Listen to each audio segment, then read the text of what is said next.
Posso apontar... iniciar?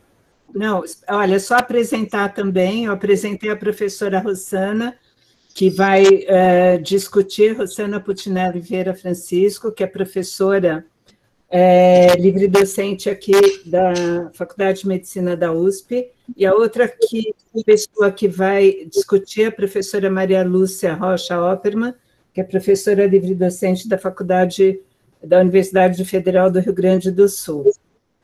Como são 16 e 1, né, eu vou dizer que a gente tem um grande prazer de estar aqui. Hoje eu estou entrando em todas as... Entrei de manhã, vou entrar à tarde, para a gente estar começando esse projeto, né? Meu nome é Rosiane Matar, tá? Eu sou aqui da Universidade Federal de São Paulo, e hoje vamos ter um caso do Amazonas que o Pietro Pinheiro Alves vai apresentar. Pietro, por favor. Ótimo. Obrigado, viu? Obrigado a todos os responsáveis por essa ação, por essa atividade.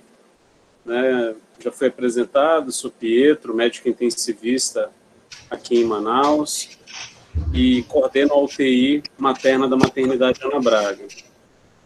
Essa apresentação teve a participação da médica residente Renata Braga Ferreira, R3 do Programa de Residência Médica de Ginecologia e Obstetrícia do HUGV, da UFAM, e eu rendo os meus agradecimentos à empresa pela qual eu realizo o trabalho na referida maternidade, que é a empresa Copat, empresa de terapia intensiva. Também agradeço a direção da Maternidade Ana Braga, Governo do Estado e Ministério da Saúde por conta dessa ação coordenada visando melhorar, né, a assistência materna dentro dessa fase da Covid-19 no nosso país. Então, fiquem à vontade para tirar qualquer dúvida durante a apresentação, tá? A doutora Renata também vai participar da apresentação, e se tiver, eventualmente, algum detalhe que ela queira contribuir, né, será bem-vinda. Trata-se de um caso de uma paciente, obviamente, do sexo feminino, né, de 34 anos de idade, e que procede de Presidente Figueiredo, uma cidade aqui do interior do Amazonas que tem acesso por via de rodovia. Gesta 4 para 3 partos normais e sem histórico de aborto, uma idade gestacional de 39 semanas e 1 dia. Bianca, por favor, pode fechar seu microfone? Todo mundo que não estiver falando, por favor. Ela foi recebida na maternidade Ana Braga no dia 22 de fevereiro desse ano, com um histórico de um desconforto respiratório evolutivo há 10 dias. Ela apresentava sintomas gripais há mais ou menos 10 dias, e o quadro evoluiu com dispneia, taquipneia em repouso e uma dessaturação. Naquele momento em que ela foi admitida, saturava algo em torno de 90%. Era contactante do esposo, que era positivo para a Covid-19, mas havia apresentado um quadro leve. De antecedentes, e inclusive aqueles registrados na fichinha de pré-natal. Ela negava comorbidades, alergia apenas a iosina e ranitidina, negava tabagismo, uso de entorpecentes, havia realizado mais de 6 consultas, e as sorologias eram negativas e não havia apresentado nenhuma intercorrência ao longo do pré-natal. E de exames complementares no momento da admissão, foi realizado teste rápido imunológico para Covid-19, IgM-IgG, sendo negativo. Então, ela permaneceu até então, né, com uma suspeita de uma síndrome respiratória aguda grave, mas sem confirmação diagnóstica. E a radiografia de tórax tinha uma imagem sugestiva de consolidação. A equipe obstétrica, com auxílio de clínica, deu início ao uso de corticoterapia, também antibiótico-terapia voltada para uma possível pneumonia adquirida na comunidade, com ceftriaxona e claritromicina, e também uso de anticoagulante, considerando ali os fatores de risco. Só que no mesmo dia da admissão, essa paciente decidiram, né, ao invés de fazer o anticoagulante, decidiram realizar a interrupção da gestação por conta de indicação materna, por conta do desconforto materno. E aí foi solicitado um parecer da terapia intensiva no pós-operatório imediato da cesariana. A paciente estava requerendo alto fluxo pela máscara não reinalante, fluxo máximo de 15 litros por minuto. A oximetria estava abaixo do que ela apresentou durante a admissão, 85%, 89%, taquipneica, mas levemente taquipneica, e com uma frequência cardíaca normal. Então, uma puérpera... Ela já era puérpera quando foi solicitada a avaliação da terapia intensiva ou ainda não? Sim, já era. Já, tá. Já. Aqui, os dados anteriores à admissão da UTI, né, a gente conseguiu através do prontuário médico. Legal. Talvez fosse bom, Rosana, não sei, você é a Malu que decidem, mas o caso é muito longo, eu vi, e acho que vai se perder. Então, acho que talvez fosse legal discutir um pouco a indicação da cesárea, né, nesse momento, e o que aconteceu depois, e talvez dando umas paradinhas no decorrer do caso, se você permitir, Pietro. Da minha parte, tudo ótimo. Qualquer estratégia será bem-vinda. Pietro, acho que a gente podia voltar só para o primeiro. Maria Lúcia, você vai falando aí também, tá? Eu acho que, assim, esse primeiro, só para a gente aproveitar para a gente discutir um pouquinho algumas coisas que a gente tem visto no Brasil todo, né? Esse primeiro teste rápido que ela fez para a Covid é sorologia, né? Exato. Coincidentemente... Ou para anticorpo, Pietro? Desculpa te perguntar, porque eu não sei qual é o procedimento. Para anticorpo. Mas, coincidentemente, durante este período, começou a ser introduzido o teste de antígeno também. E aí, dos próximos slides, a gente vai desenvolver nesse sentido diagnóstico.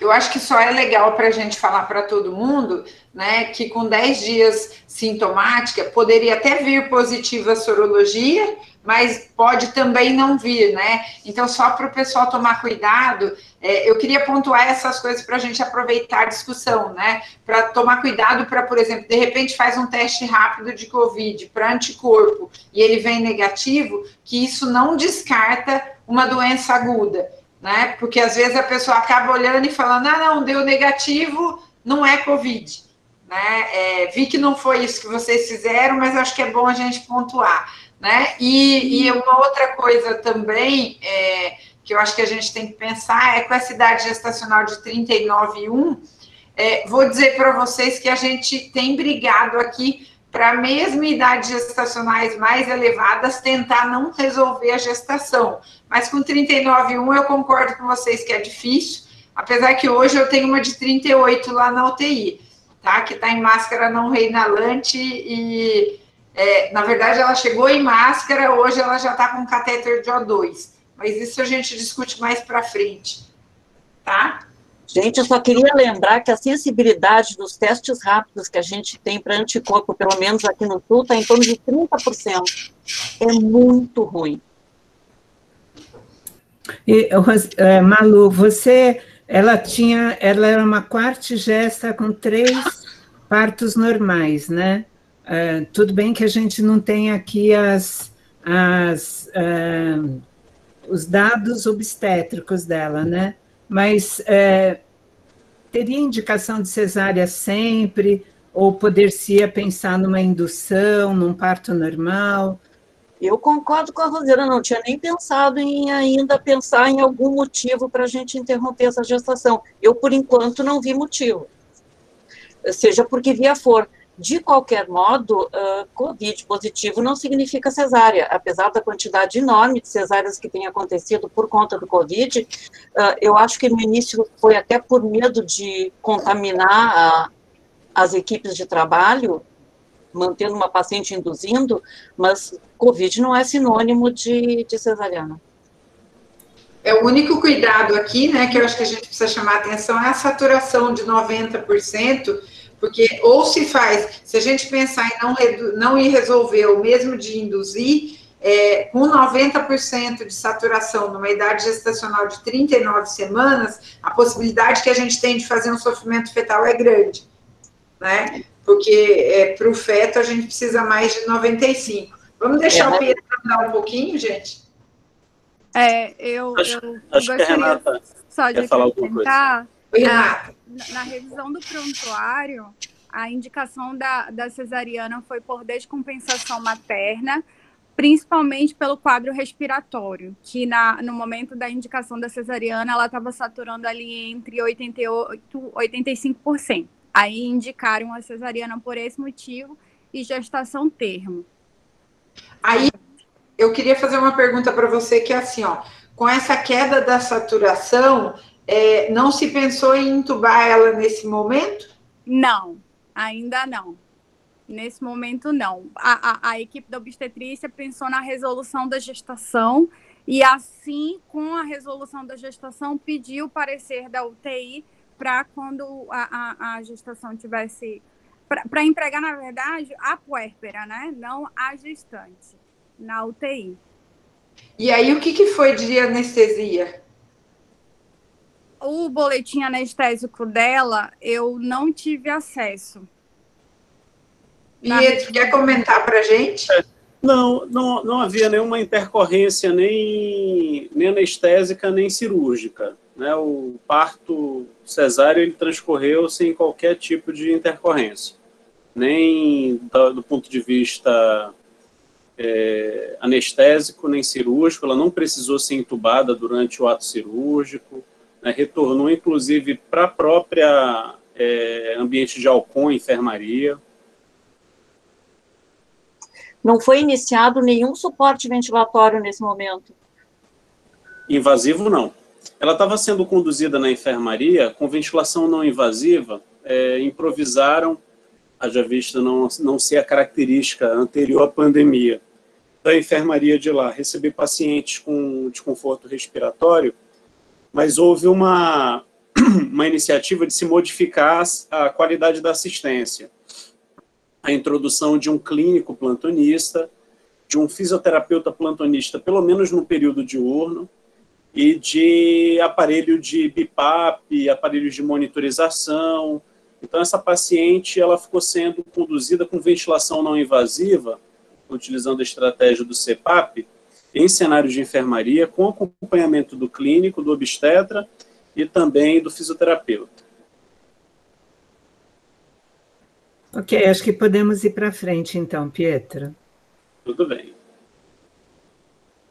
Então, essa paciente, né, uma vez solicitada a avaliação do intensivista, né, era uma paciente puérpera, no pós-operatório de cesárea, que ocorreu no mesmo dia da admissão, apresentando, apesar do desconforto respiratório e da hipoxemia, esse desconforto respiratório ele não era tão exuberante, a ponto de que não motivou, inclusive, a equipe de anestesia a intubar a paciente, fazendo com que a gente chegasse à conclusão de que se tratava da tal hipoxemia alegre, né, o HEP-hipóxia, que é aquela condição em que o paciente tem uma dissociação do padrão respiratório clínico, dos sinais clínicos de insuficiência respiratória, em contraste com a oximetria de pulso, ou seja, tem uma oximetria proporcionalmente mais baixa do que o esperado para a condição clínica respiratória, né?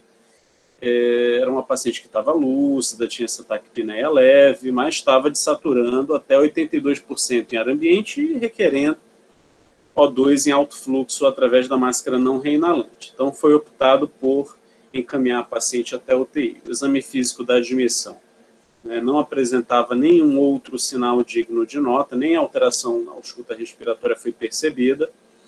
Foi suspenso a antibiótico terapia até um segundo momento, porque ela não apresentava sinais de infecção bacteriana na visão da medicina intensiva, não tinha escarro colorido, não tinha uma opacidade em raio-x na visão do intensivista, sugestiva de pneumonia adquirida na comunidade, o leucograma era um leucograma característico de infecção viral, e ela foi internada com síndrome respiratória aguda grave, suspeitando-se ser pela Covid-19 em virtude da pandemia, apesar do teste rápido negativo. E aí coincidiu, ela foi uma paciente que coincidiu com um período em que começou a surgir a disponibilidade do teste de antígeno, que foi realizado a coleta, assim como o teste de RT-PCR, que tem demorado algum tempo, 48, 72 horas para ficar pronto. Então,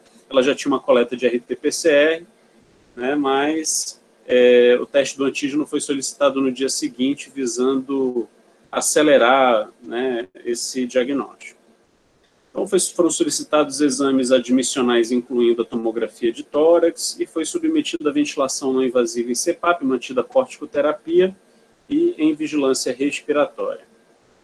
O exame de imagem inicial, a gente tem um problema na nossa unidade, a gente não tem parque de imagens, então a gente só tem um aparelho que faz radiografia à beira-leito. Então, é um calcanhar de Aquiles da nossa instituição, inclusive as tomografias que a gente conseguiu desenvolver para a paciente foram através de remoção até outras unidades hospitalares. Então, a gente percebeu que tinham opacidades difusas, né, em ambos os pulmões, com característica mista, tanto infiltrado em vidro fosco, um padrão intersticial, um padrão reticular, assim como um padrão também, como a gente pode observar, principalmente no pulmão esquerdo, aqui na região do lobo superior, né? A gente percebe ali uma opacidade do tipo mais sugestiva de consolidação, né? Então, a paciente permaneceu no segundo dia hospitalar sob ventilação não invasiva, alternando máscara não reinalante com CPAP. A oximetria ficou em torno de 92%, permaneceu em vigilância respiratória, a ausculta estava diminuída em bases, já se suspeitando ali de uma atelectasia, talvez pela condição do pós-operatório também associado, e o RT-PCR, que havia sido coletado no dia 22 de fevereiro, ainda não tinha resultado, e a gente solicitou a tomografia de tórax para essa paciente. Os demais sinais vitais permaneceram estáveis e a paciente estava afebril. No terceiro dia... Pietro, desculpa te interromper, vocês não têm o uso rotineiro da ecografia pulmonar? Sim, a gente tem uma disponibilidade limitada. É feito um pagamento, a gente não tem o recurso para adultos, só para recém-nascidos. Eu digo de oferta regular, né? Então, a oferta regular da ecografia, você fala de ecocardiografia, né? Porque a ecografia beira-leito, a gente é realizado pelo próprio intensivista, né? A gente não tem o hábito de colocar no prontuário, mas ela tinha um padrão de linhas B presente de forma bilateral, né, ou seja, em ambos os pulmões, na ecografia pulmonar realizada à beira-leito. Mas a ecocardiografia é um recurso um pouco mais limitado, a gente reserva para pacientes em que o exame ele é importante, dada a limitação do custo.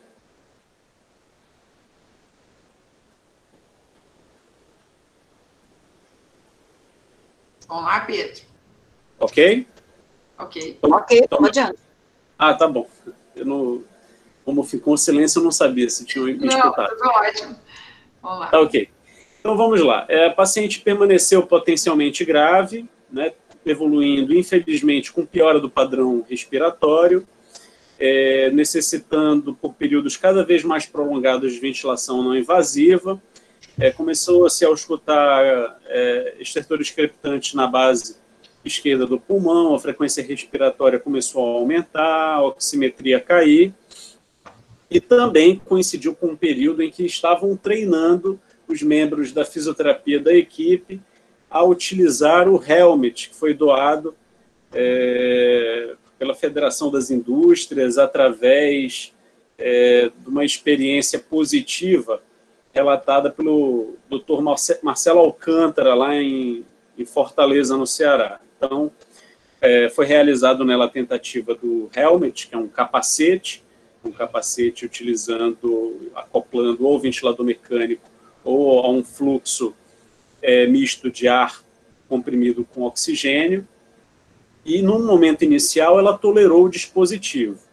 Nesse dia, se tratava ali do D13, né, o 13º dia da Covid-19, já confirmado através do swab nasal, né, pelo teste do antígeno, ainda não havia o resultado do RT-PCR, e já realizada a TC de tórax, que vocês vão perceber no padrão de imagem, que havia extensas áreas de consolidação, mas também de vidro fosco, ou seja, era uma doença com inflamação em atividade. A paciente estava fazendo febre, não apresentava leucocitose, o PCR estava muito elevado e a procalcitonina ajudando a descartar a presença de uma infecção bacteriana oportunística concomitante grave. Isso nos ajudou a nos dar segurança. Esse caso clínico não foi escolhido à toa, ele é um caso clínico em que uma série de novidades se avizinhou na evolução da paciente. Há poucos dias antes, e fez com que ela se tornasse a nossa terceira paciente, a gente propôs o uso do tocilizumab, havia acontecido a publicação do pré-release e depois do pré-print do estudo Recovery, envolvendo o teste, né, um estudo placebo-controlado, multicêntrico, bastante volumoso do ponto de vista de recrutamento de pessoas testadas, né? E como o tocilizumab é uma droga que não há contraindicação durante a gravidez e o puerpério, e duas experiências prévias haviam sido muito positivas, né, em que conseguimos, inclusive, evitar a intubação orotraqueal e dar alta para pacientes que requeriam altos fluxos de oxigênio em ar ambiente da UTI com menos de 4 dias. Né? Então, a gente resolveu propor tocilizumab para o familiar. Né? E o familiar buscou a medicação e conseguiu. Né? Insistimos em estratégia de autoprona, alternando com CPAP, caso a paciente não tolerasse o helmet, né? E a paciente, né, no 4º dia, permaneceu usando o helmet e fez, que era o mesmo dia 25, né, o tocilizumab 640 mg, uma dose de 8 mg por quilo de peso, e para conter a ansiedade foi submetida a uma sedação leve com Precedex. Né? Então a paciente manteve um certo grau de estabilidade, a febre cedeu, e ela ainda persistia sem uso de antibiótico terapia, por conta de não haver ainda a evidência clínica de uma infecção bacteriana. Então, essa é a evolução dos exames laboratoriais, né, do dia 22, que é a admissão, até o dia 25, foi o dia da utilização da droga do anticorpo monoclonal anti-interleucina 6, o tocilizumab. Né? Então, a paciente apresentava um PCR bem elevado, o impacto da corticoterapia aconteceu também, reduziu o PCR, mas permanecia um PCR acima de 75, permanecia a paciente com piora clínica, permanecia oximetria muito baixa, havia achado tomográfico de inflamação em atividade, de alveolite, que é o padrão em vidro fosco, então foi mantida a indicação da medicação, que não pôde ser conseguida pela unidade, não é disponibilizada pelo SUS para este fim, apenas para o tratamento da artrite reumatoide. O RT-PCR do dia 22 foi detectável, 2 dias depois apenas que ele chegou, né, mas no mesmo dia, no dia seguinte, a gente conseguiu o teste rápido do antígeno, que foi positivo. Tá?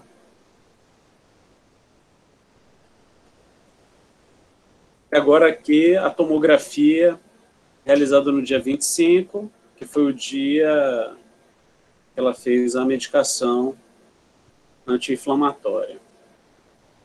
Então a gente percebe nas porções apicais de ambos os pulmões, né, um padrão de filtrado inicialmente em vidro fosco, agora a gente vê uma extensa consolidação posterior e vidro fosco anterior no pulmão esquerdo e no pulmão direito. A gente percebe um menor comprometimento, mas também tem, nessas porções mais apicais, mais superiores, mas conforme os cortes tomográficos, né, vão atingindo as porções mais basais, a gente vai percebendo que também há aí um padrão de broncograma aéreo, você não consegue enxergar os vasos no interior dessas imagens de opacidade, o que caracteriza as consolidações. E nas porções mais anteriores, a gente tem uma mescla em mosaico, né, de um padrão de pulmão saudável com um achado de vidro fosco, que é uma opacidade mais branda em que você consegue perceber a vasculatura pulmonar.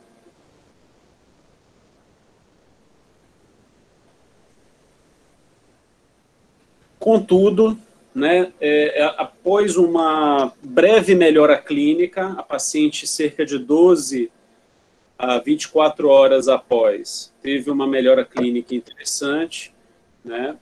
Contudo, no 6º dia, dia 27, isso se resumiu ao dia 26, né? Então, o dia 26 foi um dia que a gente imaginava que a paciente não iria mais, talvez, precisar ser intubada, mas no dia 27 ela teve um quadro de piora importante, uma hipótese de infecção bacteriana, mesmo sem grande leucocitose, sendo iniciado um esquema de ceftriaxone e claritromicina novamente, né?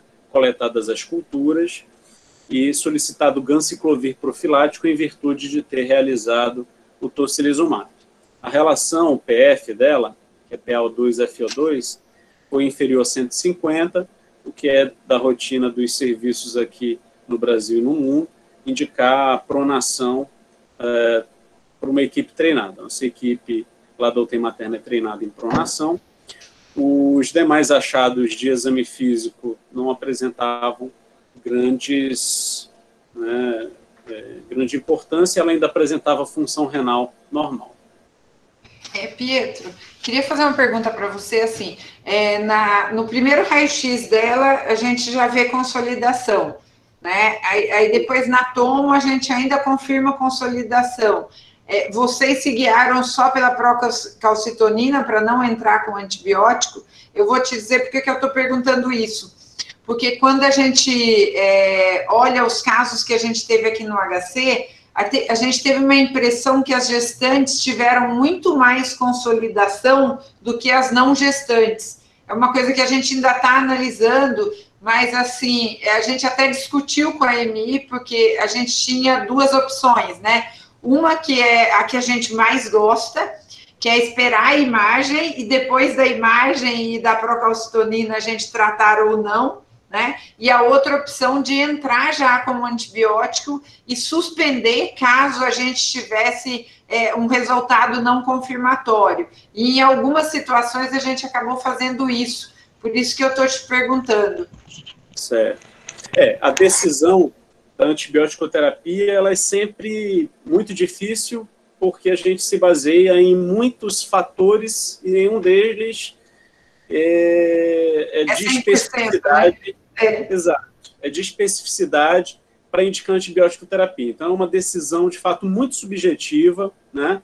O que nós levamos em consideração para indicar antibiótico-terapia? A piora clínica, o uso de uma droga imunossupressora, né, com efeito imunossupressor importante,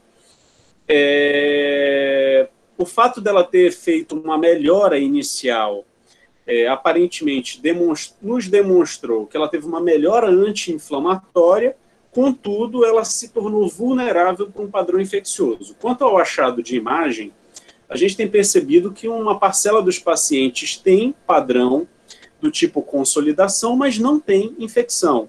Então, não tem sido mandatório, né, a gente indicar antibiótico-terapia exclusivamente porque o paciente apresenta um quadro de consolidação. A consolidação, ela parece vir dentro da história da doença, da evolução da alveolite, para um quadro ali de preenchimento dos espaços aéreos por secreção e atelectasia associada, talvez por isso as pacientes gestantes tenham feito mais, na sua observação pessoal lá do HC, né? Mais padrão de consolidação do que pacientes não gestantes, né? A gente tem que lembrar que há uma restrição da ventilação durante a gravidez por conta da elevação da cúpula diafragmática, então isso provoca um aumento de frequência respiratória, modifica características também das vias aéreas superiores, tornando mais difícil o acesso invasivo, né, mais desafiador, eu diria, e modificando também a dinâmica da troca gasosa nessas pacientes que começam a ter ali um efeito que a gente chama do tipo shunt, né, porque passa a ter um predomínio no pulmão de áreas que são perfundidas, mas não são ventiladas, né? E aí, essa paciente que havia sido entubada, né, coletadas culturas iniciadas antibiótico, ainda não apresentava, contudo, sinais de instabilidade hemodinâmica, não tinha ainda queda de pressão arterial, nem outro comprometimento de microhemodinâmica que justificasse o início de drogas vasoativas. O lactato também dela ainda estava normal. Então, dia 27/2, a gente percebeu, na paciente já entubada, não ter acontecido grande mudança no padrão radiológico, né, talvez um pouco mais de extensão daquela imagem sugestiva de vidro fosco no pulmão esquerdo, e ficou um pouco mais evidente que o que parecia ser consolidação do lado esquerdo, na verdade era vidro fosco, talvez associado à atelectasia, né? Mas que de fato havia uma consolidação na base do pulmão direito. No 7º dia, a paciente permanecia grave, estava hemodinamicamente compensada em uso de drogas vasoativas, estava pronada e completou a pronação por 24 horas, são 16 a 24 horas que a gente tem usado de forma mais frequente, excepcionalmente tem aumentado esse período. E a relação PF dela, o PA2-FO2, estava satisfatória, acima de 150, 230, e a paciente, a partir de então, começou a ter uma evolução contraditória em relação a sistemas orgânicos, né? Porque ela começou a evoluir com melhora do pulmão, mas com piora, principalmente da função renal, e com piora infecciosa, né? Ela voltou a ser supinada, houve um escalonamento antibiótico terápico porque a leucometria subiu bastante, e a alteração da função renal nos fez ficar em vigilância, né? E na manhã do dia seguinte já foi solicitado o parecer e iniciada a hemodiálise. Outra coisa marcante nesse caso clínico é que foi a primeira paciente que a gente conseguiu iniciar a hemodiálise precoce. A nossa UTI materna, ela não tem a disponibilidade de serviço de nefrologia. Inclusive, a gente teve bastante dificuldade e algumas perdas de pacientes por hemodiálise não ter sido feita ou ter sido muito retardada, né, já que não é um serviço oferecido de forma regular na unidade, coisa que modificou a partir dessa paciente.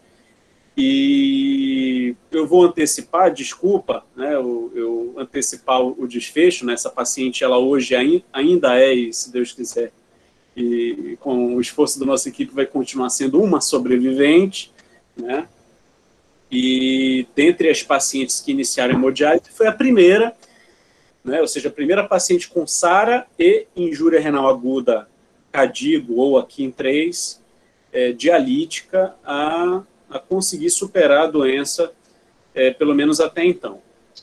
A PF dela subiu importantemente no 8º dia, percebam o progresso do ponto de vista ventilatório, permanecia com leucocitose e esta em ascensão, e com piora progressiva também da função renal, voltando a fazer febre. Então, não restou qualquer dúvida de que a complicação infecciosa bacteriana havia acontecido. A nossa UTI já havia mudado o perfil de uma UTI de pós-operatório, de alta rotatividade, que é o que caracteriza as UTIs maternas por todo o país, né? São UTIs com pacientes de curta permanência, geralmente com complicações hemorrágicas, hipertensivas ou infecciosas, né? e já víamos algumas pacientes com germes totalmente fora do padrão, fora da nossa rotina de UTI materna, colonizando ou infectando outras pacientes, né, em isolamento de contato. Então, por isso foi preferido realizar o escalonamento com pipiracilina e tazobactam. Pietro, ela foi pronada uma vez só? Apenas uma vez. Respondeu super bem, né? Eu acho que é legal a gente comentar isso, né? Não sei se todo mundo está acostumado a ver sobre pronação, né? O que o Pietro está apontando aqui com a PO2-FIDO2, né? Que quando dá menor que 150, como ele falou, a paciente tinha 59, né? E depois da pronação, quando a gente prona, a gente melhora a perfusão, né, do pulmão e a ventilação. E aí a gente vê que a relação já no outro slide foi para 230, se eu não estou enganada, né? Isso. Isso. E depois 370. Então, eu acho que é uma coisa para todo mundo ter na manga, né? Tem todos os cuidados. A gente tem um vídeo também de como pronar. E acho que é importante a gente falar para todo mundo que dá para pronar gestante. Tá? E quando a gente prona gestante, a gente ainda tem uma vantagem, que foi uma coisa que o Pietro falou também, né? Que o abdômen materno, o aumento do útero, ele também piora um pouco a parte respiratória. Então, o que a gente viu é que se a gente prona gestante, a gente tira esse efeito. Oi? Posso mostrar a foto que está no manual da pronação, que aí você pode ir falando. Tá. Pietro, você pode só parar de compartilhar um minutinho? Claro. Que aí eu compartilho aqui. Gente, em não gestantes aqui, está se fazendo autopronação domiciliar. Eles fizeram também, né, Maria Lúcia? Com o colapso dos hospitais, está se começando a recomendar a autopronação domiciliar. Para quem teve Covid, eu tive, não sei se mais alguém aqui que teve, né? Dormir de bruços é muito bom, né? Então, eu acho que é uma boa ideia, né, Maria Lúcia? É legal falar, né? Aqui é uma gestante, né? Aqui ela está na nossa enfermaria, mas é uma gestante com 32 semanas e ela foi pronada na UTI. Tá? Aqui já é no dia da alta que a gente perguntou para ela se ela não topava pronar para a gente colocar no manual, né? E uma coisa que a gente fez também, que eu acho que é legal, a Rosiane está mostrando, a gente fez um coxinha aqui, né? Que ajudava muito para a autopronação, né? Então fica bem gostoso para a gestante também estar deitando para pronar, né? E essa é uma pessoa que foi pronada. Parece o canguru dos prematuros, né? Então é bem confortável, e quando a gente prona, a gente já tinha feito um estudo aqui, mostrando que a gestante pronada, ela acaba tendo os parâmetros dela, tanto maternos quanto fetais, melhores do que quando ela está no decúbito lateral esquerdo. Tá? Então, a gente pronou aqui bastante gente. Se a gente subir na nossa UTI agora, tem uma turminha pronada lá. É meio ruim, né, Pietro? Quando a gente entra na UTI pela primeira vez, assim, vê um tanto de gente pronada, mas o efeito é sensacional, né? Pronto, Pietro, pode voltar. Tem sido uma rotina realizar a pronação lá na unidade intensiva. Deixa eu voltar aqui Acho legal a gente compartilhar isso, né, Pedro? Porque as pessoas ainda têm um pouco de restrição, de medo de pronar pós-cesárea, pronar gestante, né? Pronar acordado, né, Maria Lúcia? Nós tivemos, inclusive, a doação de um familiar, de uma paciente, né, que fez a doação de um colchão apropriado com um recesso na parte central do colchão para realizar a pronação de grávida, e a gente já utilizou algumas vezes. Legal. Com uma boa experiência.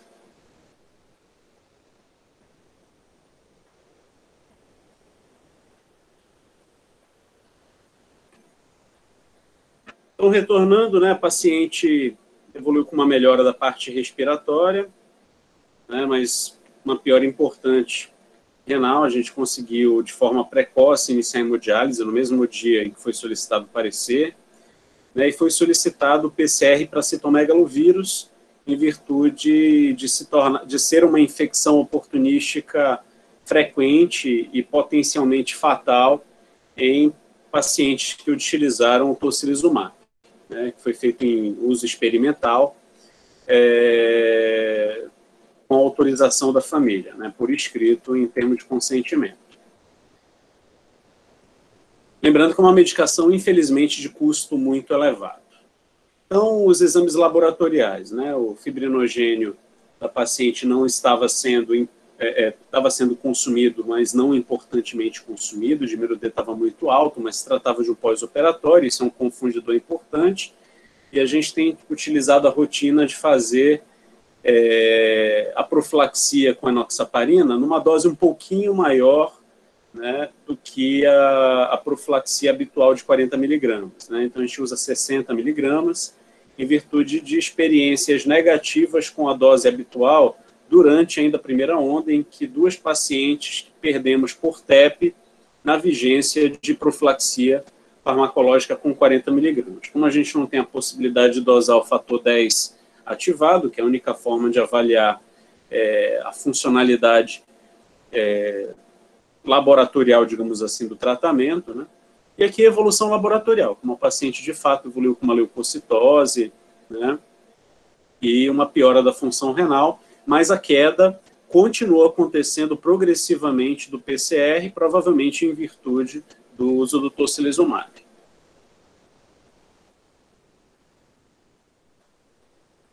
A paciente permaneceu bastante grave, ainda entubada, né? Só que no dia 8/3, né, devido a ela ter uma melhora importante do ponto de vista ventilatório e do ponto de vista global, ela também ter melhorado da função hemodinâmica, ter desmamado de droga vasoativa, está sob oferta de oxigênio em fração inspirada de O2, FI de O2, né, até de 25%, com relação PF em posição supina acima de 300, 343.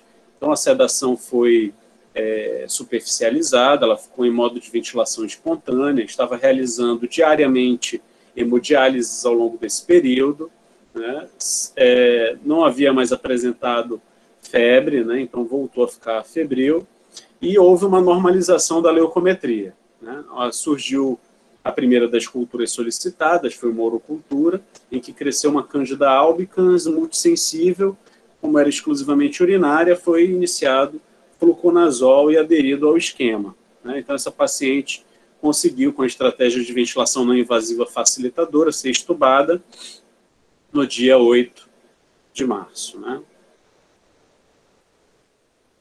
E aqui, mais uma vez, a gente observa a evolução do PCR em queda, né? Só que, olha só que coincidência, infelizmente dramática.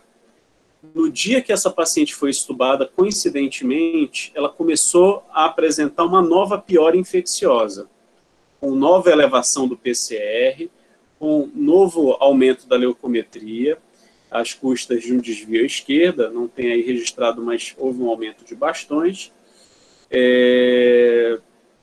Os exames laboratoriais que estão sendo demonstrados aqui são do início do quadro, que é a procalcitonina em valor, né, baixo, de fato, mas agora, no dia 2/3, a procalcitonina estava elevada, né, 2,38, confirmando, né, o que a gente já imaginaria por conta do quadro de choque séptico, que havia sido resolvido.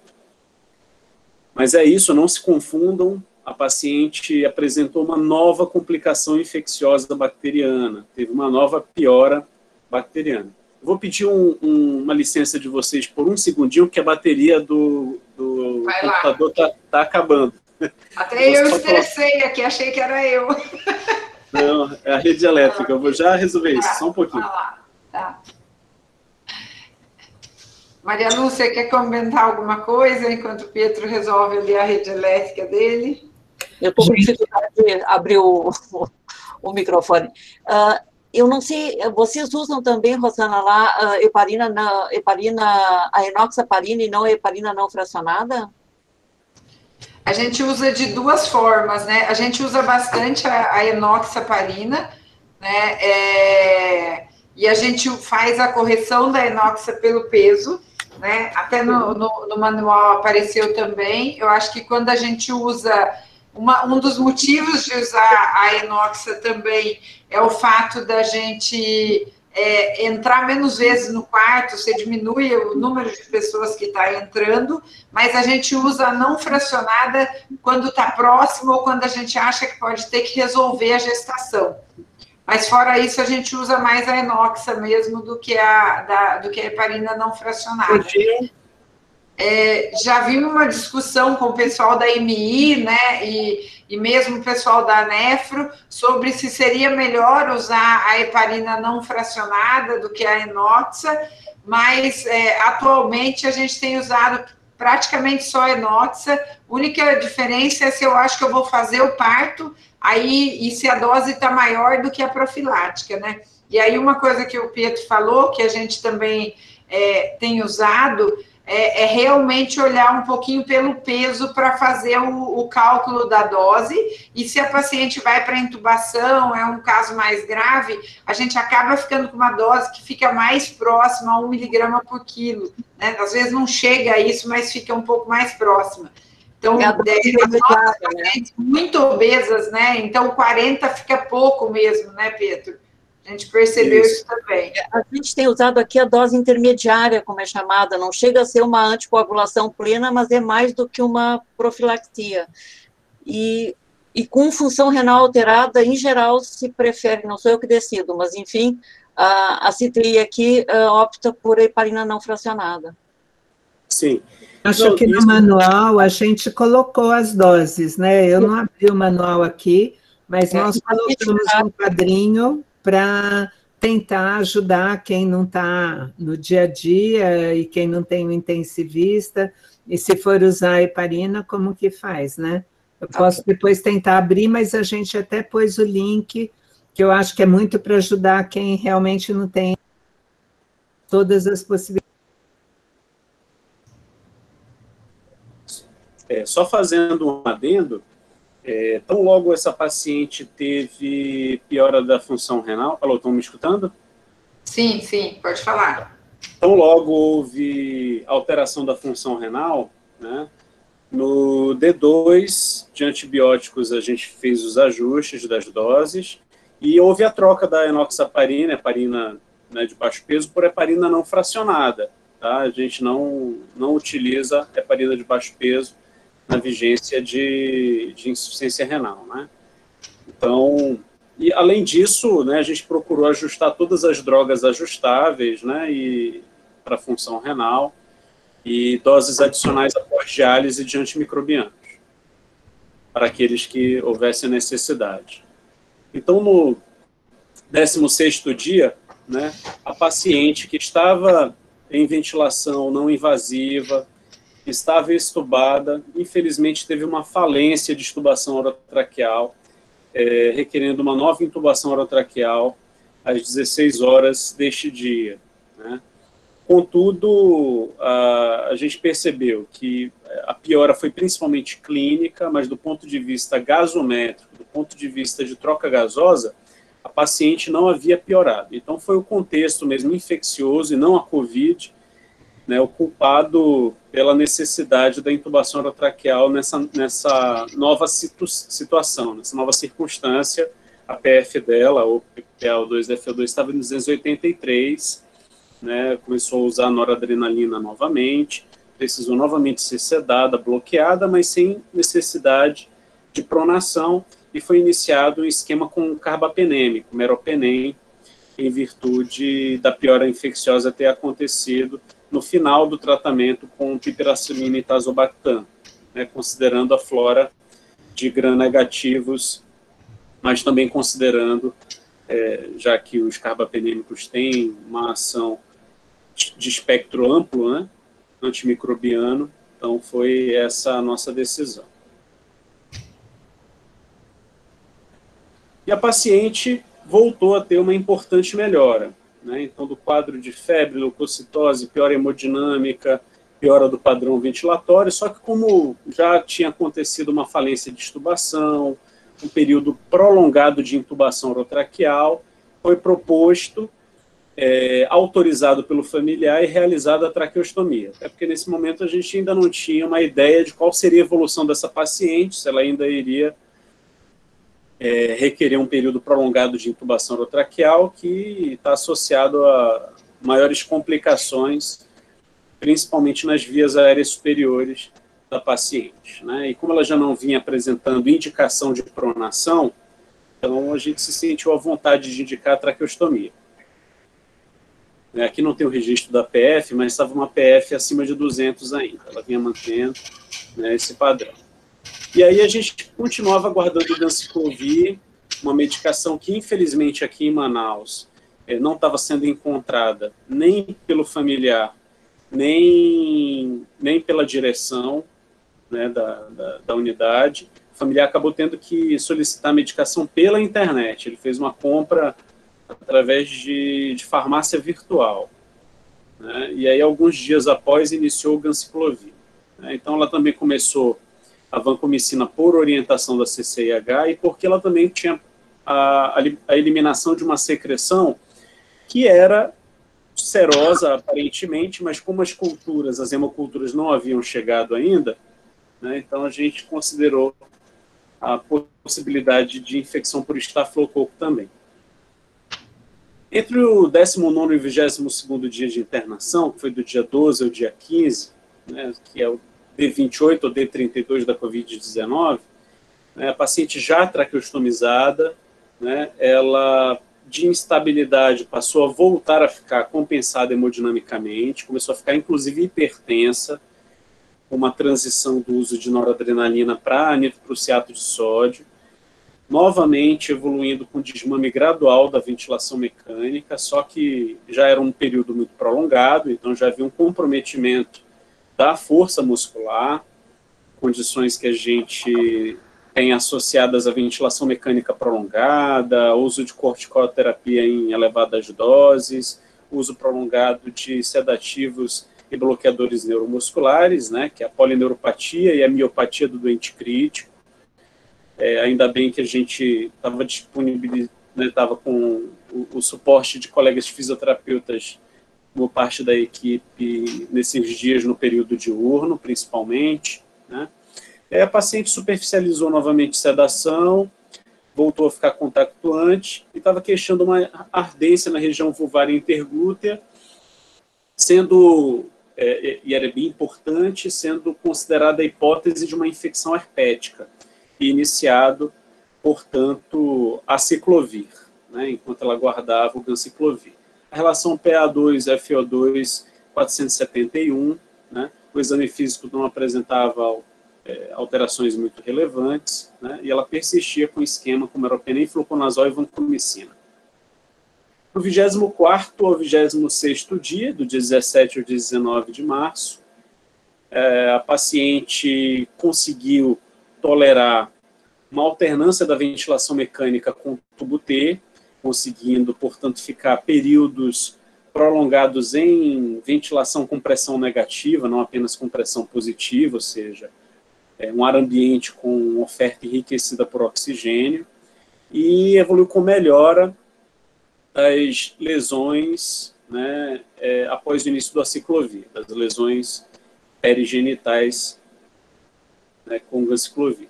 A paciente voltou a apresentar febre, mas como ela tinha melhora do PCR e do leucograma, a gente estava considerando que poderia ser infecções por vírus da família herpes, que são vírus oportunísticos em quem tem feito uso de tocilizumab, né? E aí, com o início do ganciclovir, até que o ganciclovir substituísse o aciclovir, já que o tratamento de escolha, no início a indicação foi de uma quimioprofilaxia, mas uma vez que começaram a surgir evidências de infecção herpética e febre, e não tendo sinais de que acontecia uma piora infecciosa bacteriana, a gente estava considerando fortemente a hipótese de uma infecção herpética. E coincidiu de chegar ao resultado, né, do teste que a gente fez de PCR para citomegalovírus, em que ele foi detectado, né?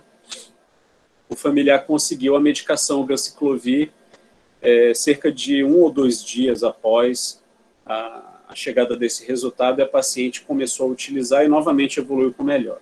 Então, do 27º ao 28º dia, a paciente permanecia com gravidade, mas tolerava respiração espontânea com a traqueostomia ocluída, começou um quadro diarreico, né, não tinha sangue nem muco.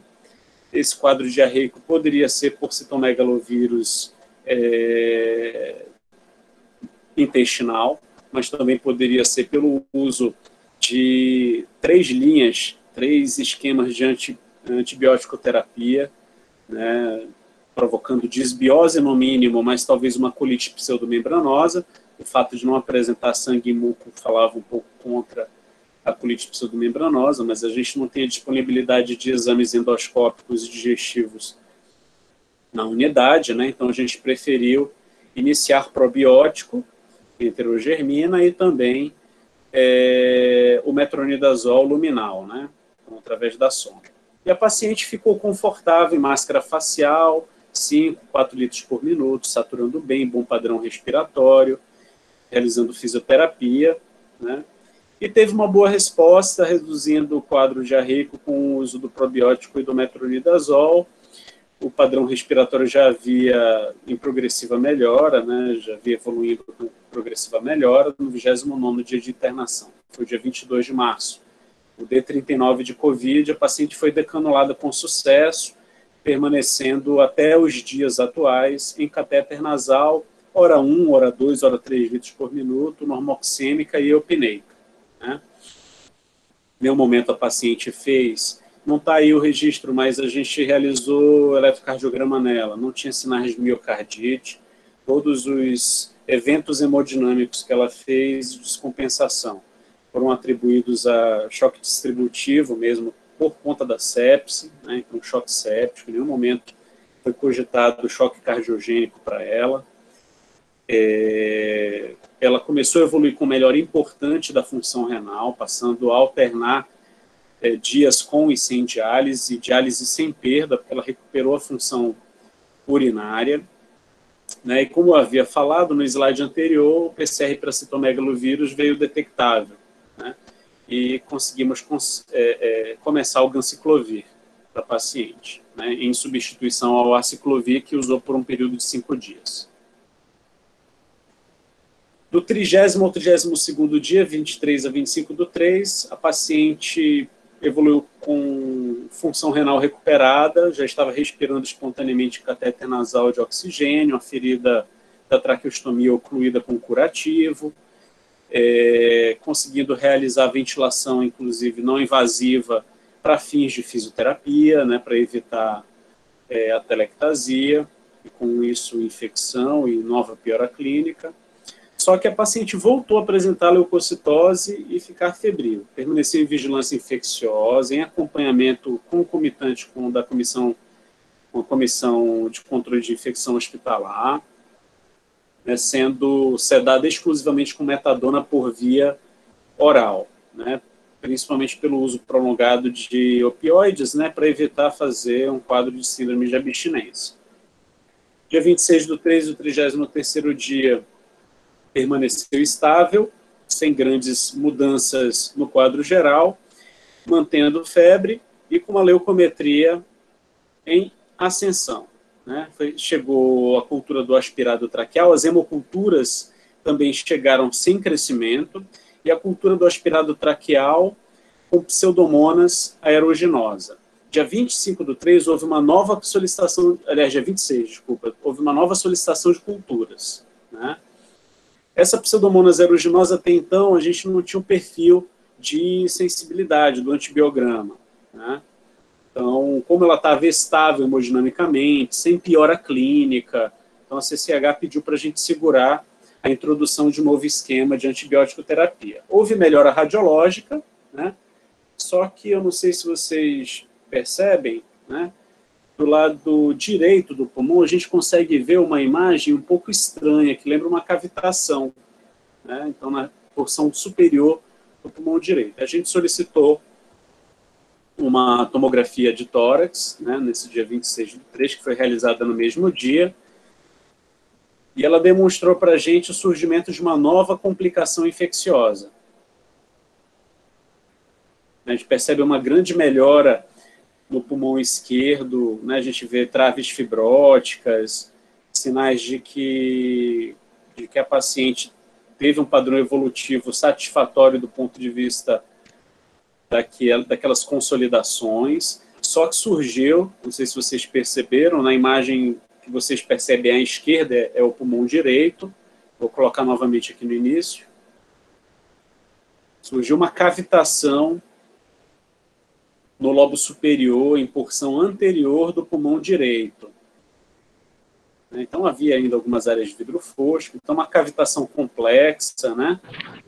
Com uma imagem no interior que poderia sugerir uma bola fúngica, né? E poderia justificar esse padrão febril um pouco mais arrastado, né? Que deixou a CCH, inclusive, à vontade no sentido de pedir para segurar a mudança de antibiótico terapia, porque não foi como nos outros 2 eventos infecciosos anteriores, um quadro muito agressivo, com pior importante, com disfunção orgânica. Não, dessa vez era uma febre persistente, 2 a 3 picos diários, né, e o surgimento dessa cavitação.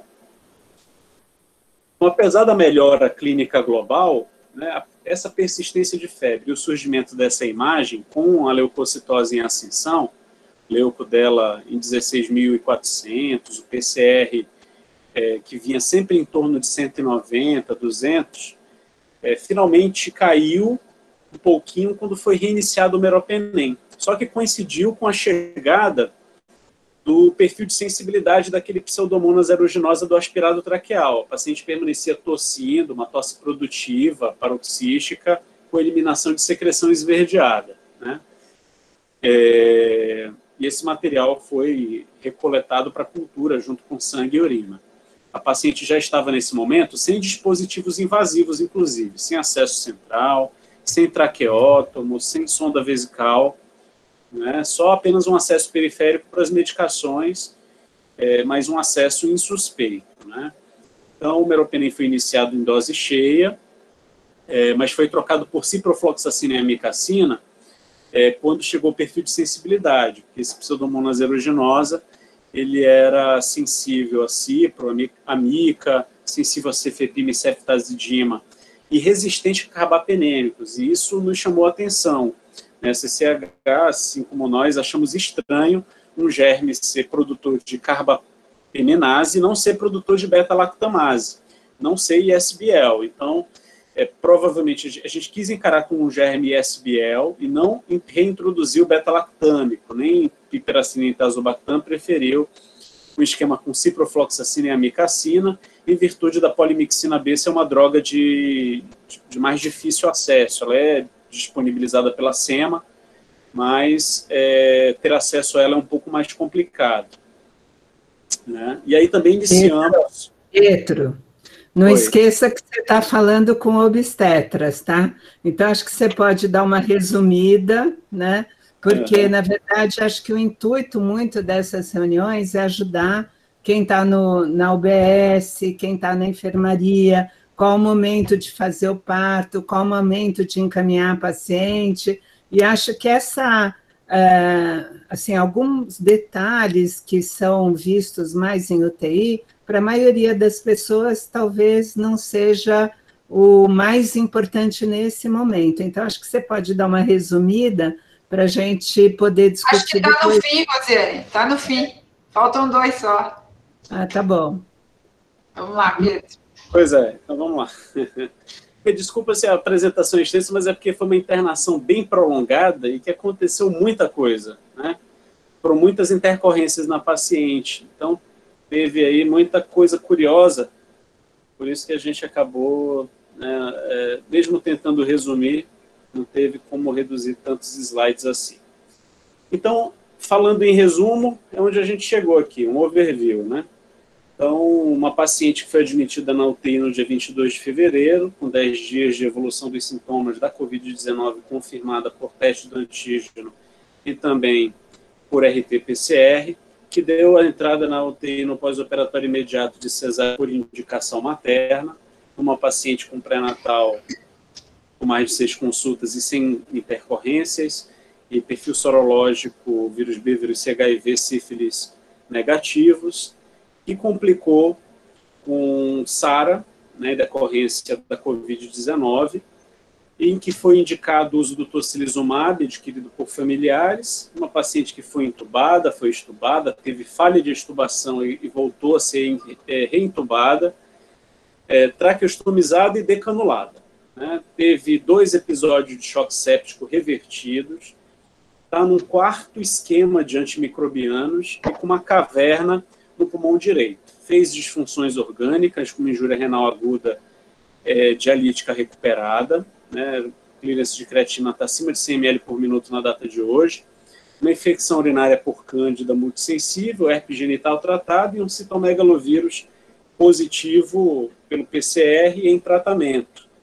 E o Pseudomonas aeruginosa na cultura do aspirado traqueal, sendo tratado no momento com ciprofloxacina e amicacina e um esquema de coxip. Ela está aguardando na data de hoje, e a qualquer momento a gente pode ter o resultado da baciloscopia e do PCR para tuberculose, né, que é um outro risco dela já ser uma paciente previamente portadora de tuberculose latente e que se tornou um comportamento patológico invasivo por conta do uso do tocilizumab. Né? Então, o tocilizumab é uma medicação que é importante ser lembrada, ser considerada, tem sido talvez a estratégia mais recente na abordagem terapêutica da Covid-19 grave, né, do paciente que vai para a UTI. Ela é vantajosa, por enquanto a nossa experiência tem sido de 4 sobreviventes, estudamos a última paciente a usar o tocilizumab anteontem, e ela tinha um comprometimento de 100% praticamente dos pulmões, né, e está agora em catéter nasal. Então, a experiência é muito positiva, mas ela também é uma faca de 2 gumes. É uma medicação que predispõe à infecção, e esse caso demonstrou que precisa ter uma equipe de terapia intensiva atenta, com CCIH de apoio, para evitar, né, desfechos mórbidos desfavoráveis. Né? Essa paciente, portanto, ela vem estável, e eu queria apresentar aqui no final da apresentação um pouquinho da nossa epidemiologia local, porque eu andei lendo dados do CIVEP Brasil, CIVEP Gripe Brasil, dados do Ministério da Saúde, que me deixaram muito tristes e muito preocupado, inclusive, em relação à alta mortalidade entre pacientes intubados. E eu olhei aqueles dados e, nossa, a nossa unidade não está assim. Ela não está com resultados tão ruins. Então, eu coloquei aqui, né, a frequência de mortalidade, dados institucionais lá da nossa UTI, né, que eu coletei e organizei essa mini tabelinha, né, com a frequência de mortalidade de pacientes com complicações da gestação, parto, aborto e puerpério pela síndrome respiratória aguda grave da Covid-19 na segunda onda, que foi o período de dezembro até a data de hoje. Então, das pacientes que fizeram exclusivamente ventilação não invasiva, foram 7 altas da UTI. Todas síndrome respiratória aguda grave, 7 altas, nenhum óbito. Tivemos 13 óbitos, 37,1% dentre aquelas que foram intubadas. Terapia intensiva, tudo bem que a gente conta com um grande viés, que são pacientes jovens e uma grande parte delas previamente saudável, assim, com poucas ou nenhuma comorbidade. Né? Tivemos 18 altas da UTI com pacientes extubadas e outras 4 extubações de pacientes que ainda estão internadas, 2 ainda no salão da UTI, 2 em ambiente de enfermaria, que daria ao todo ali 62,8% de pacientes extubadas com sucesso no total. Né? E considerando não apenas as intubadas, mas todas as internadas em UTI, esses 13 óbitos correspondem a algo perto de 31%, e as sobreviventes extubadas, 69,1%. Então, era isso que eu tinha para apresentar para vocês, e agora estou disponível para as dúvidas. Peço desculpas se ultrapassei o horário proposto, tá? E agradeço todas as intervenções e podemos fazer uma discussão adicional.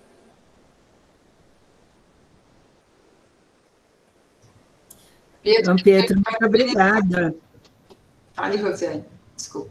Não, obrigada pela apresentação. Se eu intervi é só porque eu vi que estava um assunto muito de UTI, mas, lógico, é super importante. Obrigada, foi ótimo. E Malu? Eu, pessoalmente, tenho uma inveja enorme de quem tem UTI materna. O meu hospital é um hospital geral, tem uma UTI excelente, hospital de clínicas, mas nós não temos UTI materna. Então, a gente palpita muito, mas muito menos. As decisões, em geral, são feitas pelo intensivista. A gente acompanha as pacientes, mas as decisões finais não são nossas. Isso é uma coisa que eu tenho uma grande inveja, porque eu gosto muito de intensivismo obstétrico. Acho que vocês podiam, a Sigrid queria falar alguma coisa, vi no chat, eu pedi para as pessoas colocarem as questões no chat, mas ninguém colocou nada, então talvez se a gente parar de compartilhar, Pietro, e alguém quiser fazer alguma questão, acho que podemos chamar a Sigrid para ver se ela queria falar alguma coisa. Doutora, eu posso tirar uma dúvida?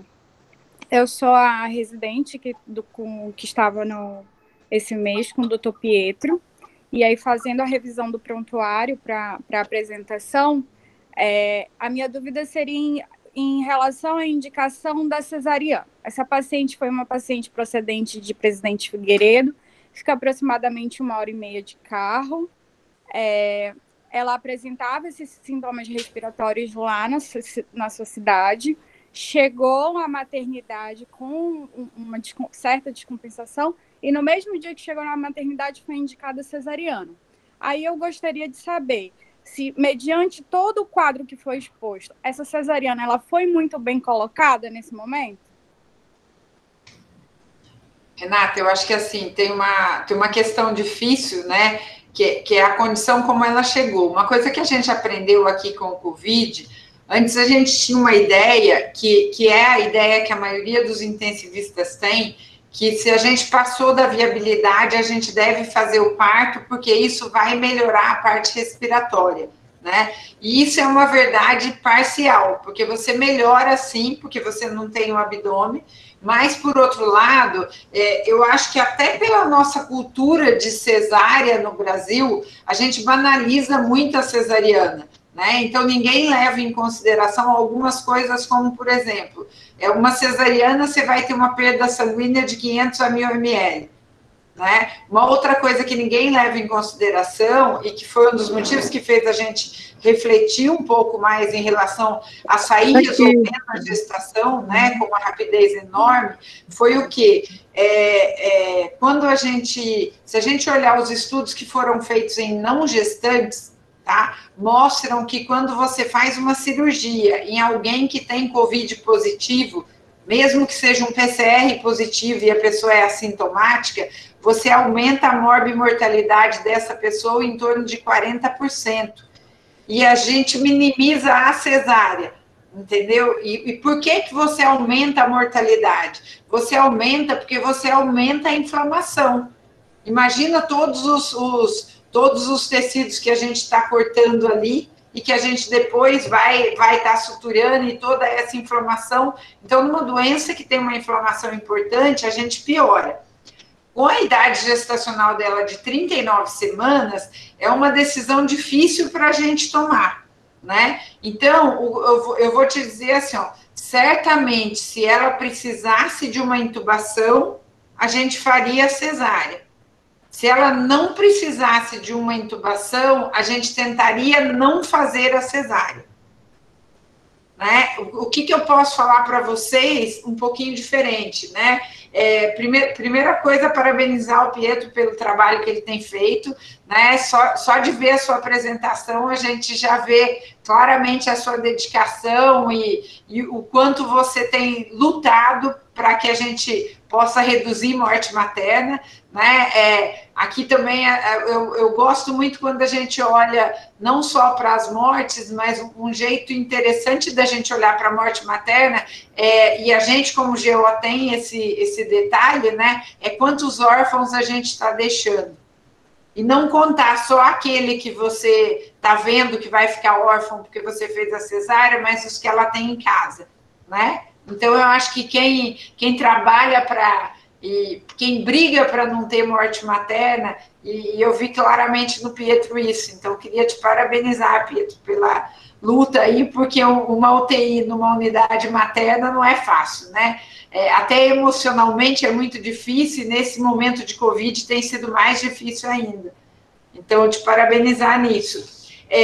Achei super responsável a sua colocação, né? Porque você colocou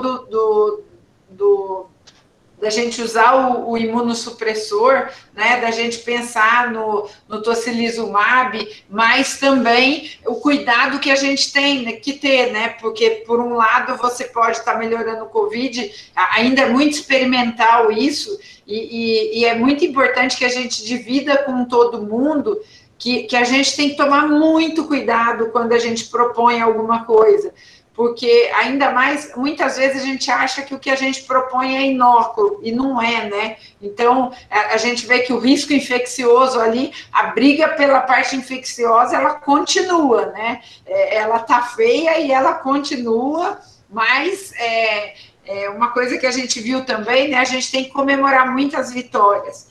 Então, tem que comemorar que Pronoi ficou bem, tem que comemorar que conseguiu estubar depois de uma tráqueo, saiu da tráqueo. Então, mas acho que é bem importante a gente pensar nessas situações todas do que a gente tem que brigar com isso. Acho que aqui, essa paciente talvez tivesse sido entubada antes. Tá? A gente não aguenta muito a saturação tão baixa ali, não. Tá? 80, a nossa saturação alva ali vai ser do 90 ao 95, pensando que ela é puérpera, né? Se fosse gestante acima de 95. Isso. Nosso alvo tem sido esse aqui também, só para ficar tranquilo nesse sentido. Não, na gravidez a gente visa oximetria maior. E uma coisa que eu acho que é legal a gente falar da gravidez também, aproveitando que a gente está discutindo um caso de UTI, né, é uma coisa que a gente não presta muita atenção, a PCO2 para gestante, o ideal é que seja menor que 45, porque se ela for maior que 45, a gente vai ter dificuldade de trocas, né? Porque quando a gente fala PO2, PCO2, pensando no feto, a gente tem que pensar qual é o valor que ele precisa para ele conseguir fazer as trocas com a mãe, né? Então, é um pouquinho diferente. Quando a gente vê PCO2 muito alta, e lembrar também que, assim, a gravidez é uma gama enorme de idade gestacional, né? A gente vai ali de 14 semanas, onde ela é quase uma não gestante, para 22, onde ela aguenta mais, então vai aguentar uma PO2 um pouco mais baixa, uma PCO2 mais alta, e para uma situação de terceiro trimestre, que é jogo duro, né?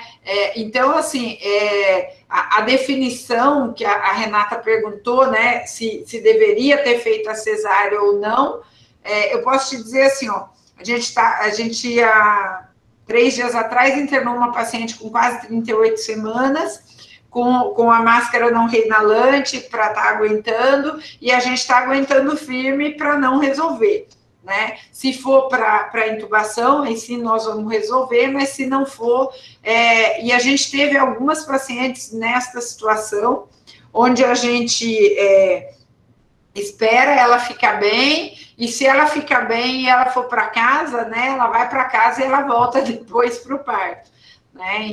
Então, isso mudou muito para a gente, e com a possibilidade do autoprona também, mesmo da pronação na UTI, que a gente consegue por uma gestante, assim, até 32 semanas, muito tranquilo pronar, tá? Depois de 34 já é bem mais difícil, então aí a gente tem que pensar se vai resolver ou não, e entre 32 e 34 tem que olhar cada caso. Rosana, eu gostei muito do que a Fernanda falou lá na Sojimig, que é essa pergunta, né? Qual o melhor momento para fazer nascer? É a pergunta de $1 milhão, né? Então, pergunta de $1 milhão. Todos os dias a gente tem dúvida, né? Porque às vezes parece que vai entubar, mas aí fica um pouco na máscara. Aí, se for entubar, será aí já fazer a cesárea com outro tipo de anestesia que não bloqueio e já manter a paciente entubada? Realmente, assim, é bem difícil, né? Nós temos tentado, eu acho que na maioria dos lugares que chegasse essa paciente com 39 semanas saturando a 90%, ela teria feito uma cesárea, não tenho dúvida. Aqui a gente tem tentado ser um pouco mais conservador, mas não é fácil. A gente tem a possibilidade de usar catéter de alto fluxo e talvez tentar até, mas 39 semanas realmente é uma decisão bem difícil. Pedro, queria te parabenizar. Meu nome é Antônio Braga, sou professor de obstetrícia da UFRJ e, nesse momento, dirijo o Departamento de Ações Programáticas e Estratégicas do Ministério da Saúde. Queria fazer uma observação. Eu não sei se vocês têm Gene Expert para fazer uma avaliação de tuberculose dessa paciente aí. É um teste rápido, molecular, que consegue rapidinho sair, né? Essas imagens no final da tomografia são imagens que me lembram muitas cavitações de tuberculose, né? Enfim, de repente, ela não melhora porque não está recebendo rifampicina, enfim. São drogas que permitem uma rápida recuperação que você não consegue com outros antibióticos se você estiver diante de uma micobacteriose. Enfim, aguardar aí esses testes, né? E avaliar, porque no Brasil a prevalência de tuberculose de fato é muito alta, e se vocês tivessem um teste molecular, talvez o resultado aí sai em 2 horas, enfim. Beleza, parabéns aí. E é uma maravilha esse teste, porque ele também permite identificar se há resistência ou não à rifampicina, né? Infelizmente a gente não tem, mas a gente tem a possibilidade de conseguir esse PCR hoje ou amanhã, já deve estar saindo o resultado, imagino. E ela já está com esquema quádruplo para tuberculose no 2º dia de tratamento por orientação da CCH. Se ela for virgem de RP, dificilmente ela será resistente à rifampicina, né? Normalmente são mulheres que interrompem o tratamento, que fazem a quimio-resistência. Mas é sempre interessante. Mas se você consegue o PCR, acho que vale a pena colocar isso aí na lista, mesmo que ela já esteja com RP, né? Pietro, tem um monte de gente dando os parabéns para você. Você tem um monte de fã-clube aqui. A Fernanda perguntou, a Fernanda trabalha comigo aqui no HC, Fernanda Spadoto, que está ali, e a gente queria que você falasse um pouquinho da experiência com o Helmut. Como foi, se você acha que foi muito... Em que situação que ele entra, entendeu? Para a gente... Nós aqui não temos experiência. Olha, por enquanto, a minha experiência com realmente não tem sido boa, mas ela é tão incipiente, foram apenas 3 pacientes que a gente usou o Helmet. Uma delas não conseguiu usar de jeito nenhum por questão de claustrofobia, né? Tivemos essa experiência com essa paciente, né, que eu apresentei agora aqui, que também não foi satisfatória. Ela permaneceu 24 horas no Helmet, mas acabou precisando ser entubada. E tivemos uma outra terceira paciente que também não tolerou o Helmet por um período prolongado e precisou ser entubada. Então, nessa escassa experiência de população materna, o Helmet não tem sido, ainda não posso dar um feedback positivo, infelizmente, né? Mas a experiência do Dr. Marcelo Alcântara lá em Fortaleza é maravilhosa, né, com o Helmet. Eles têm conseguido lá evitar a intubação orotraqueal, né, em um grupo grande de pacientes. Não saberia falar em números aqui. Eu pus uma foto do Google para todo mundo ver o que é o Helmet. É uma coisa que eu acho, eu perguntei aqui se alguém tem experiência com Helmet e quer compartilhar, né? Uma coisa que eu percebi em gestante, mesmo a autoprona, né? Quando ela já está com uma saturação mais baixa, elas ficam muito angustiadas, muito ansiosas, é difícil você conseguir colocar, né? Tanto na autoprona, e acho que deve ser semelhante com o Helmet, porque elas não aguentam muito, né? Eu acho que a angústia, a ansiedade, ela fica muito alta. Então, a gente vê que talvez tenha que começar um pouco antes, né? Por isso que a ideia da Maria Lúcia de falar de orientar que as pessoas que estão ainda em quadro leve possa estar... se discute um pouco, porque em quadro leve você não precisaria estar fazendo tanto esse recrutamento pulmonar, né? A pessoa está sentada, ela consegue mais. O problema maior é quando a pessoa está deitada, né? Mas a gente vê que é uma dificuldade mesmo para a paciente muito ansiosa a gente conseguir que ela colabore, né? Às vezes, até quando você coloca na máscara ou no catéter de alto fluxo, a paciente não está aguentando aquilo, né? Então, a gente vê que é difícil mesmo e acho que a gente da obstetrícia tem que conversar mais, né? Explicar a importância, mostrar para a pessoa se tranquilizar também e conseguir aceitar, porque sentir a falta de ar é muito ruim, né? Então, eu acho que é bem complicado. As nossas gestantes aqui são muito obesas, principalmente no meu ambulatório de diabetes, a obesidade é o normal. Então, o autoprona funciona bem na obesidade. Eu não tenho a menor experiência com Helmet, na verdade, eu nem conhecia. Mas as pacientes que eu acompanho no CTI, elas toleram, em geral, o catéter de alto fluxo, elas toleram muito mal a máscara de VNI. Eu acho que elas ficam angustiadas, como disse a Rosana. O único problema do catéter de alto fluxo em relação aos tempos de pandemia é o consumo de oxigênio, que é absurdamente alto.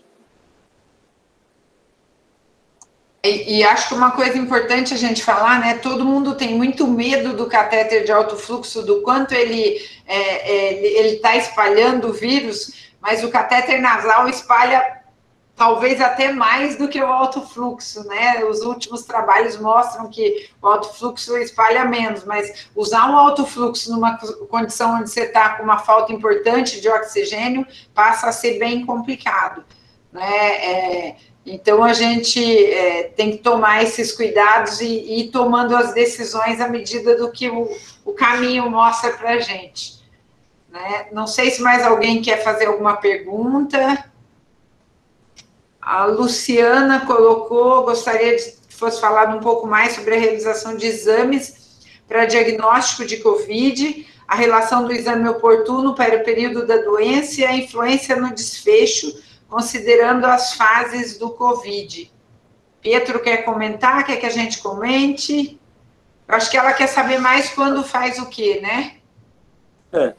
Assim, os testes rápidos, os testes imunológicos, para fins de diagnóstico, são cada vez menos úteis, né?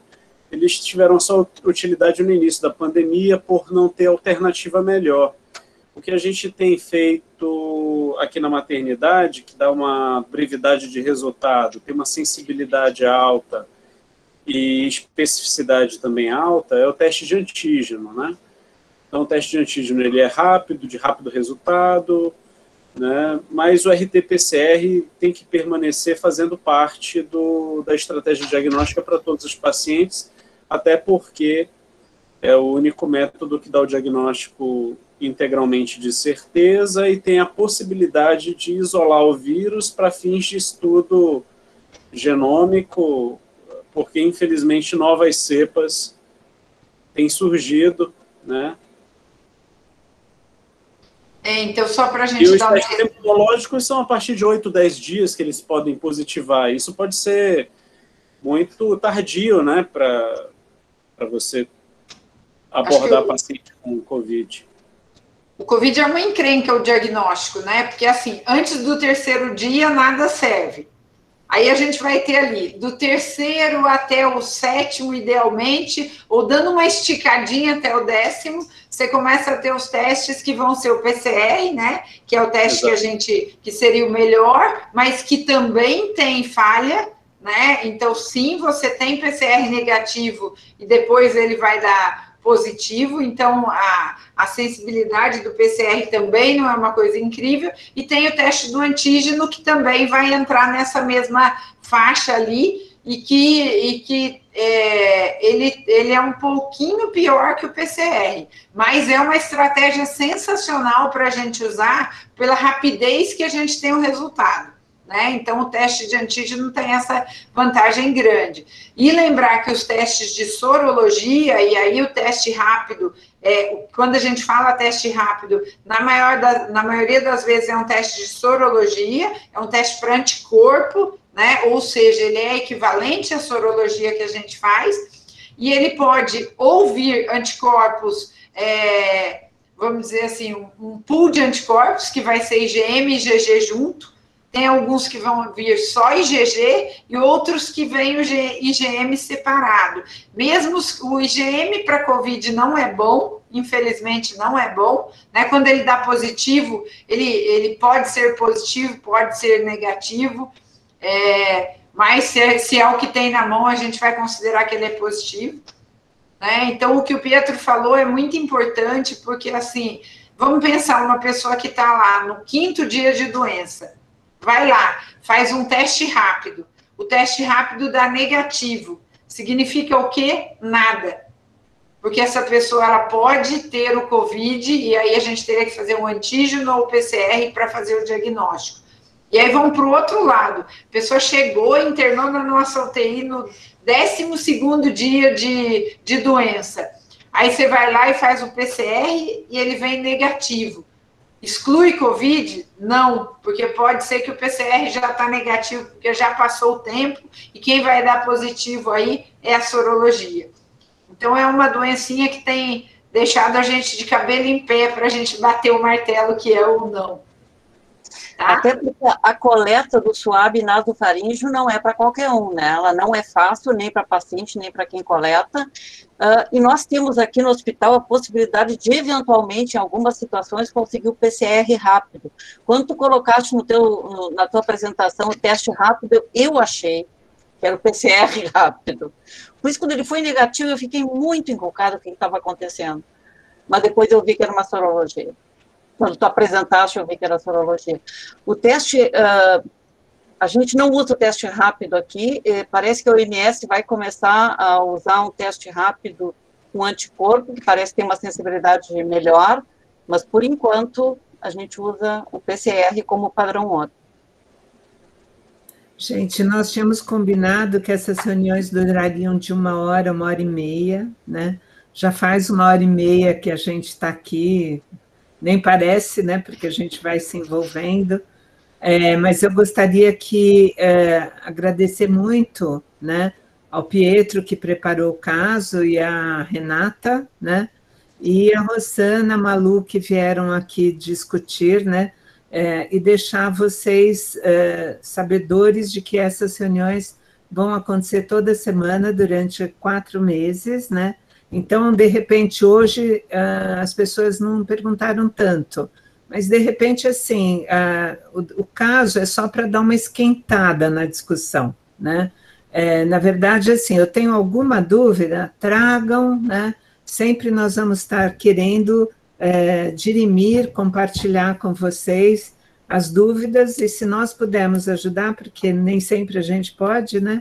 Mas tentar fazer o nosso best para ajudar no dia a dia, nessa pandemia, a lidar com gestantes e puérperas. Muito obrigada, né? Eu vou passar a palavra à Rosana, à Malu, né? Agradecer ao grupo de trabalho, que são pontas firmíssimas, né? Hoje de manhã tinha um grupo do grupo de trabalho, hoje à tarde está a Sigrid, está a Malu, está a Suê, não sei se tem mais alguém, porque a Fernanda, né? Fora as pessoas que estavam escaladas para estar aqui. E o Braga, que a gente agradece a oportunidade de fazer essas reuniões, que é uma ideia, né, de a gente saber como vocês estão conseguindo fazer as coisas e vocês conseguirem falar conosco se a gente conseguir ajudar. Bom, eu queria agradecer imensamente essa iniciativa, Braga, foi absolutamente maravilhosa, eu nunca tinha ouvido isso no Brasil antes, isso é uma coisa completamente inédita, e colocar a Rosiane de titular foi também uma manobra certeira. Eu acho que o grupo está muito bem constituído e eu estou muito orgulhosa de fazer parte desse grupo. A Rosana vai poder falar que também, aqui no estado de São Paulo, ela já fazia isso, né, Rosana e a Fernanda. Então, só que a nível aqui estadual, né? Acho que a vantagem do DAPS foi colocar a gente a nível do Brasil inteiro, né? Então, a gente até pegou um pouquinho da prática delas, né? Não, eu acho que foi legal, a gente começou essa iniciativa em junho aqui em São Paulo, né? Então, o ano passado a gente fez mais de 100 reuniões. Acho que é uma possibilidade de troca incrível, né? E da gente reconhecer a qualidade que a gente tem no nosso país e a qualidade e as dificuldades, não tem problema. Hoje a gente teve um super exemplo aqui do Pietro, mas a gente vai poder discutir dificuldade também, né, de não ter um recurso, de não ter o que fazer. Então, o que importa é a gente estar junto nesse momento que tem sido tão difícil para todo mundo, né? Então, agradecer ao Braga por estar apoiando a saúde da mulher e das gestantes, a Rosiane por estar coordenando esse grupo e a todo o grupo que trabalhou junto, mas eu acho que o que eu mais queria falar, eu acho que todo mundo que está aqui está vivendo essa loucura de trabalhar com Covid nessa população que é tão especial para a gente. Então, o que eu queria dizer para todo mundo é que a gente continue firme, né, e que a gente continue brigando aí para a melhoria da saúde da mulher, tá? Foi uma honra enorme conhecer você, Pietro, e Renata, tá? E espero que a gente possa se ver também em situações mais tranquilas para o coração e para a alma, tá? Mas, enquanto isso, a gente vai junto aí, um ajudando o outro, e eu acho que o que mais importa é que a gente consiga ficar unido e consiga trazer uma saúde melhor para as nossas gestantes e puérperas. Antes de você falar, só uma coisinha. A Sue colocou o link das reuniões aqui no chat, tá? Então, para entrar de manhã e à tarde, tá? Desculpa. Eu me despeço agradecendo também tanto a iniciativa, né, do Ministério da Saúde, com a Unifesp, com a participação de todos os colegas obstetras, né, que participaram desse momento, dos médicos residentes, de todas as pessoas de Manaus, né, lá da Maternidade Ana Braga, agradecer a administração da Maternidade Ana Braga e agradecer principalmente a Renata, que fez a revisão, né, do prontuário e ajudou a confeccionar importantemente a apresentação para a gente poder trazer um caso pitoresco, a meu ver, né, de uma evolução materna com muita gravidade, mas com um final feliz de sobrevivência, mas ainda com desafios a serem superados. Então, um forte abraço a todos vocês, agradeço as honrosas palavras de incentivo, de gratidão e o carinho de todos. Um grande abraço. Nós também queremos agradecer aqui na Coordenação de Saúde das Mulheres e convidar todos para amanhã continuar assistindo às sessões, né, que começa pela manhã. Nós temos às 11 horas o Ceará, quem vai estar falando é a Sabrina Aguiar, que é do Hospital César Carlos, e às 16 horas é a Paraíba. E aí a gente não tem o nome aqui, por hora do participante, mas a gente vai estar divulgando já já. E é isso, agradecer mais uma vez sempre os colaboradores, na pessoa aí da doutora Rosiane Natal. Braga, quer encerrar?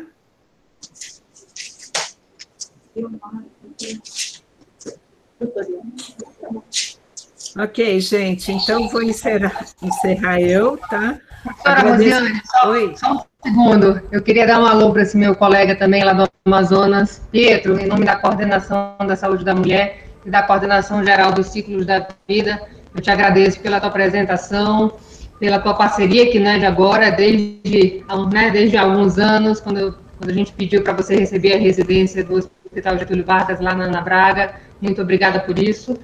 E muito obrigada pelo teu brilhantismo aí na ponta, meu colega. Foi maravilhosa a tua apresentação. Obrigado.